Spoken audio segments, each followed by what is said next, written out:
గారు మాస్ మహారాజ్ రవితేజకి ఉన్నాయి మధ్యలో ఒక 2-3 బొక్కలు పడినా మళ్ళీ వెంటనే తేలిపోవడం. మూవీస్ ఏంటంటే నాకు ప్రతి ఒక్క 4 మూవీస్ కి ఒక కంబ్యాక్ లా కనిపిస్తుంది. అవును. కానీ అప్పుల్లో ఉన్న ఇది స్క్రిప్ట్ సెలక్షన్స్ అన్ని కూడా ఇప్పుడు ఏమైందో తెలియదు.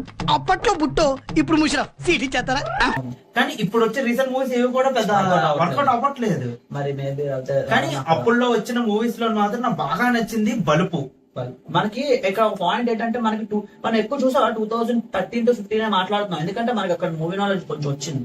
సో అదే అంత నుంచి బయటకు వచ్చి అలా అలా అలా సో 2013 లో బలుపు, నెక్స్ట్ అలా కొన్ని నంబర్ ఆఫ్ ఫ్లాప్స్ పడినా దాని తర్వాత మళ్ళీ నీకు రాజాది అది ఒక మంచి ఒక రెస్టారెంట్ అనొచ్చు, ఎందుకంటే ఒక స్టార్ హీరో లాంటి హీరో అది ఒప్పుకున్నాడంటే బ్లైండ్ గా వర్క్ చేయడం అనేది అప్పటికి అంటే మళ్ళీ మహేష్ బాబు తెస్తాను అంటారు. మళ్ళీ నాకు ఇంట్రెస్ట్ పోయింది.